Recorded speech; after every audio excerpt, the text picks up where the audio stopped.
Oscars are on Sunday, April 25th, and yes, there are absolutely some betting options up on the board, but instead of giving you my 2 cents like I normally do, I did enlist the assistance of someone far more knowledgeable and expert on award season. He is the founder and the creator of the website Awards Watch, Erik Anderson. Erik, thank you for joining me and helping me come up with some of the best betting options up on the board. Absolutely, and I hope they're more valuable than 2 cents. Yeah. But tell me, how excited are you for this year's Oscars? I'm excited every year, no matter what. I think I am especially excited for this year because it is such an exceptional year. Mhm.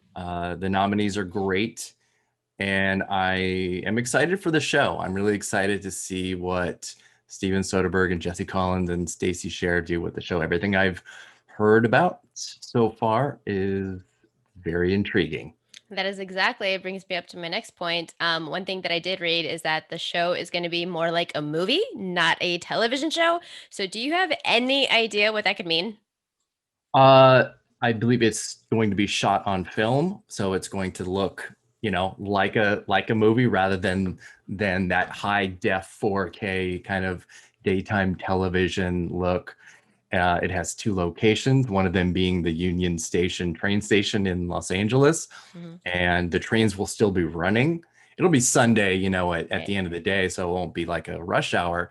But I think there is a lot of potential for just a really fluid, fascinating show. And I just, I'm super excited. Soderbergh is just the kind of director that has constantly pushed the boundaries, Mhm. and him doing an award show seems totally crazy, but at the same time, it seems totally perfect. Yeah, absolutely. So let's get into the good stuff then. There are a few categories that I wanted to specifically talk about, starting first with Best Actress. You have Carey Mulligan, who on the sports betting odds is the favorite at plus 130. Then you also have Viola Davis, Frances McDormand, Andra Day, and then Vanessa Kirby. You would think that Nomadland, having being such a huge favorite with Best Picture, that McDormand should definitely be the presumed winner. But I did listen to your podcast, and I don't really think that that's where you're kind of falling in line. Carey Mulligan is a favorite, but who do you think is going to come out on top in this category? This is the toughest category of all of them, and the ones that we're going to talk about today are truly competitive, and it's great to have competitive categories. We've never had a Best Actress category in any recent years that is this competitive. A different person won all four precursors. That never ever happens, Mm. and a big part of that obviously was the way that BAFTA changed their rules and voting and all of that.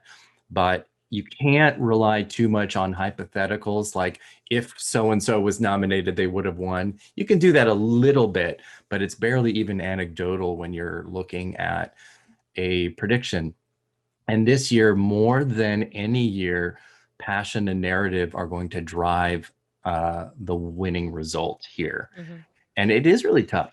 And I mean, outside of Vanessa Kirby, everybody has a very realistic shot and a Mhm. case to be made for themselves. Although, a Vanessa Kirby bet would be like the best bet ever because she's probably the longest odds. Yes. Um, I am doing my official final predictions for Best Actress in a couple of days, but I have already talked about who I think is going to win, and I do think that Viola Davis is going to be able to win out. But Mulligan and McDormand are just right there. All three of them. Andra Day is as well, but maybe a little bit less. Well, then, if you wanted to kind of get a bit of the long shot between those three, then it would be Frances McDormand at plus 375. Carey Mulligan, as I said, is the plus 130 favorite, but Viola Davis is a good number at plus 200. So I think that's a good one that you can sprinkle a little bit of money on. Next, over then, we are moving over to film editing and Trial of Chicago 7 and then Sound of Metal. Those are the two favorites that keep shifting. So I guess between the two, do you think either of them are going to come out as the winner? Right now, I did my predictions for film editing today or yesterday. Mhm.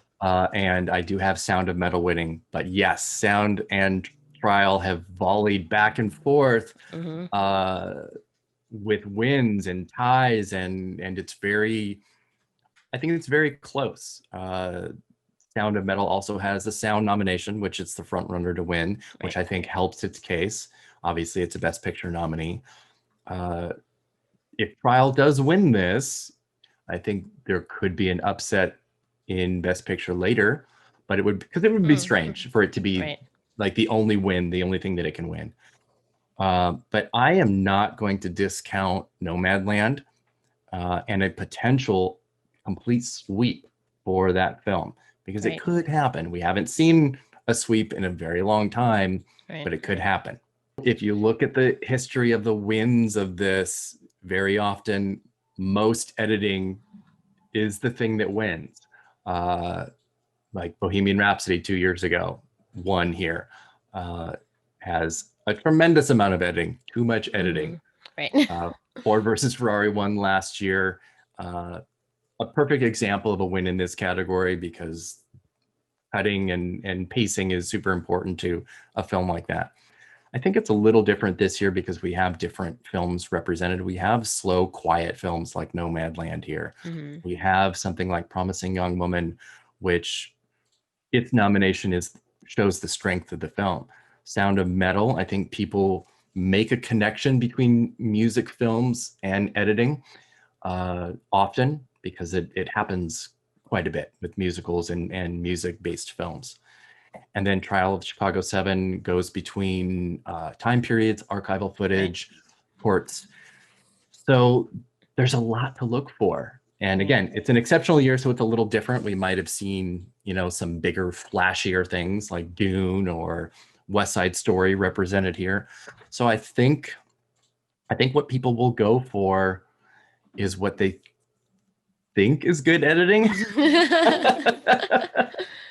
Yeah, so the Trial of Chicago 7 is the -120 favorite right now. That could change by tomorrow.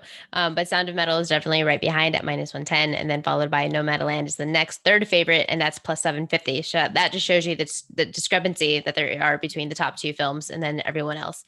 So I guess between the two, you just said Sound of Metal. So I'm going to be sticking with that. I do like that. That was a great movie. I really enjoyed it. And then documentary feature. This is also a fun one because I just watched My Octopus Teacher like a couple days ago, and I was like, wow, absolutely fascinated. But that is definitely the favorite at -275. But then I have read a lot about Time, who is the second favorite at +275, get a lot of buzz. And then the others categories, the other films in the category are Crip Camp Collective, and then The Mole Agent. Do you think that My Octopus Teacher should be the winner, or will come out as the winner?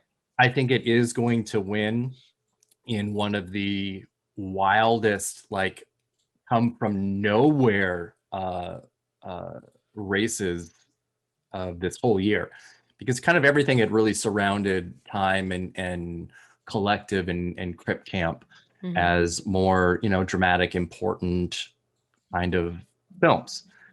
And Time was the critics' pick by a long shot. It won just everything, and Netflix really kind of put everything behind Crip Camp as their pick here. So My Octopus Teacher happening was really organic. It happened without a lot of the normal support that a campaign gets, and then it just ran away with Producers Guild and BAFTA, and I think it is undeniably the front runner now. And you can't go to like any lunch, dinner conversation with a group of friends and not have one person talk about it. Have you seen this on Netflix? I think it has just that much of a, like you said, it's an organic reach, and everything else nobody's ever heard of. So, I mean, just from talking about like the general public perception, that alone is going to steer into why it is the favorite. It is, and accessibility this year of all years is going to play a huge part. And why am I talking about these three specifically? Because these are the only options that you can really bet on, because there are other categories that offer up huge favorites. And I do mean like huge favorites. So like Best Picture, you have Nomadland, who is a -750 favorite. Best Director, you have Chloe Zhao for Nomadland, -3,000. Lead Actor, you have Chadwick Boseman, -2,000. Supporting Actor, Daniel Kaluuya at -2,500. Of those four categories that I mentioned, Best Picture, Director, Lead Actor, Supporting Actor, do you see any potential for any of these getting like upset?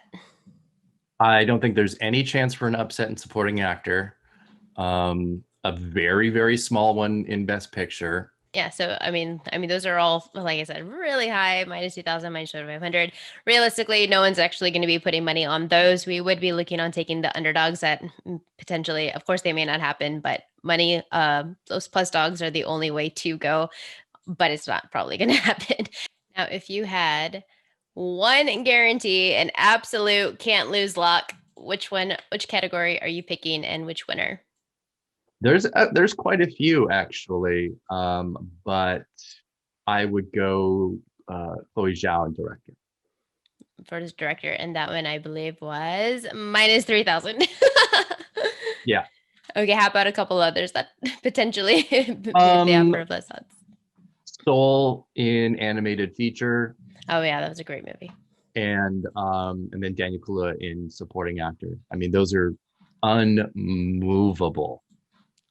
It would be a shock. It would be a shock if something other than those won in their category. Maybe your book can parlay some of these options then, because those odds are really high. But hey, it seems to be like the favorites. Those are the ones that you're going to want to be sticking with, and you're probably going to be making out with some bank if that is the case. So Erik, I really do appreciate you taking the time to talk a little bit of Oscars, and I hope that it is every bit as fun for you as potentially it will be for me. Yeah, absolutely. Thank you so much.